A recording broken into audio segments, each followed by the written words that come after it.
Mortal Kombat 1 is probably one of the most disappointing games to have crawled over from 2023.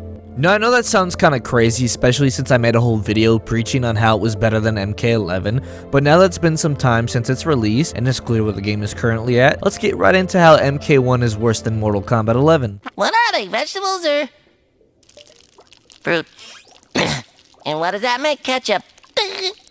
Oh, brother, this guy stinks! Mortal Kombat 1 had a promising concept, minus some bumps in the road of logic here and there, two of those bumps being that we wouldn't really be getting our 100 plus DLC characters until months after the game's launch date, and the fact that key gameplay factors had been missing since the game's initial launch in September of 2023. Now, an easy counterpoint could be, well, these characters obviously would drop after the game's been out for months. And to that I'll say yes, but when they drop all solo months from each other, I mean, come on, man.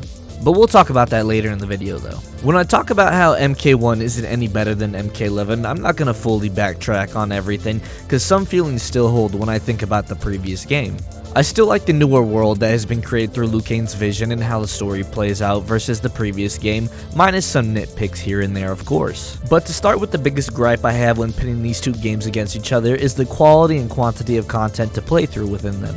Mortal Kombat 1 came in with a brand new mode, Invasions, which was meant to replace the Crypt from the previous games, and Invasions seemed to have a pretty promising concept pre-launch of the game, with its supposed variety that it was supposed to bring to fighting and everything, but really what it boils down to is a super repetitive mode. Doesn't feel like it gives you any sort of challenge at times, especially with the boss difficulties, and the rewards don't seem to hold up in the slightest either. Cause the Crypt in 11 was pretty taxing to the mind at times, mainly due to the puzzle aspect and the length it took to get through it, but when it boils down to it, I'd rather take a tedious challenge than rather playing a game mode that gives no sense of dopamine in the slightest. And that follows through the most of MK1 and their key game modes missing or features that have been added or are still waiting to be added in, because we can't forget that this was a $70 game at launch, and they still seem to forget things like adding combo pins at launch. Hell, look how long it even took for crossplay to be added. Segueing though, the cosmetics in this game have been severely lacking in quality and really made me appreciate some of MK11's cosmetics. Yes, the game had a lot of recolors and some hit or misses, but at least it wasn't these pushed recolors that have been circulating for a while, or even re-emerging shop items such as the Deadly Alliance Scorpion skins and many more. I will say base designs for characters in Mortal Kombat 1 still hold pretty well, especially since I'm not a fan of the Revenant skins such as Katana, Liu Kang, Kung Lao, and others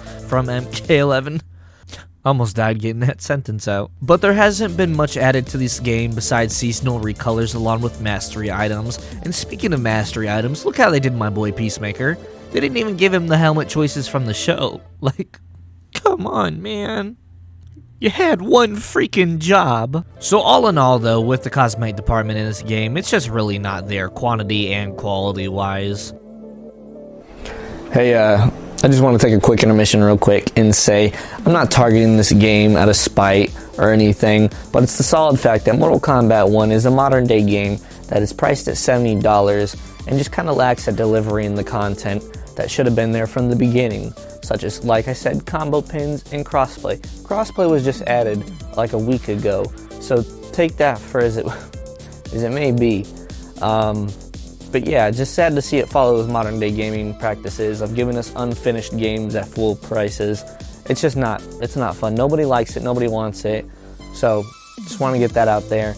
But yeah, this isn't because I want to do it for fun or anything.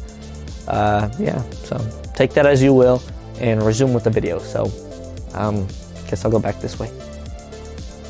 Minus that quick fourth wall break, another issue that seems to be in this game is the store, and one issue that popped up a while ago. If we go back in time just a couple months ago, specifically November, if you had paid attention to anything about this game, or you would have heard about a certain fatality costing $12 that you could pay for. Yeah, I'm gonna let you dwell on that one for a little bit. It's time to stop! It's time to stop, okay? No more! Where the fuck are your parents? Yeah, I really don't have words for that besides what's going on, NetherRealm. Like, come on now. Well, it's $12 fatality. You don't have to buy it if you don't want it. Yeah, a $12 fatality, and it's not like putting skins within the store, because that's nothing new. I mean, games like Fortnite, Overwatch, Helldivers, you got Apex, and many more do that.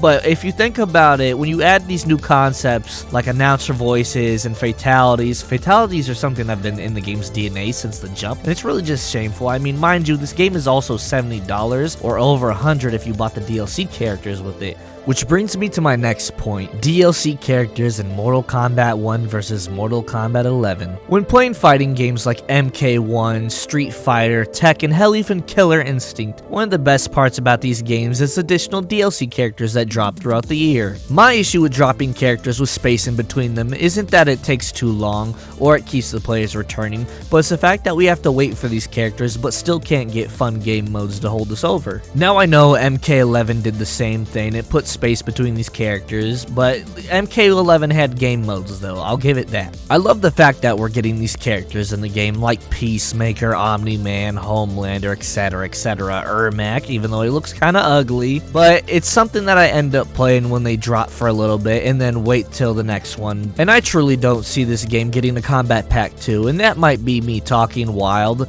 but from the stage of this game at the moment, who even knows? But when it boils down to it, part of the community and NRS themselves know that this game hasn't really hit the likability that they had probably hoped for in the long run, with significant drops in players, examples here, versus other games like Street Fighter 6 and Tekken. They've really just kind of taken it and hurt themselves in the long run with this game's longevity, just by following practices that have been happening in gaming as of recent years. Following to my last point, this game still could have a comeback in a sort of way, not reaching their full player base back, but at least showing that they listen to players and can make these changes to help better the community and the quality of life. One step they could take is bringing back old features from MK11, like the towers at times and their special events, since we only have really basic towers in this game and some that are inside invasions. Another thing could be tag team fights or non-cameo modes for the people who don't like the cameos, because I know you're out there, you're heard. I'm indifferent on it. But those would be a nice addition to the game so players could get a slice of what they prefer, such as playing with their friends or something challenging that isn't Combat League. A couple of honorable mentions though that I could name off are some things like a small crypt even, or like AI battles from MK11.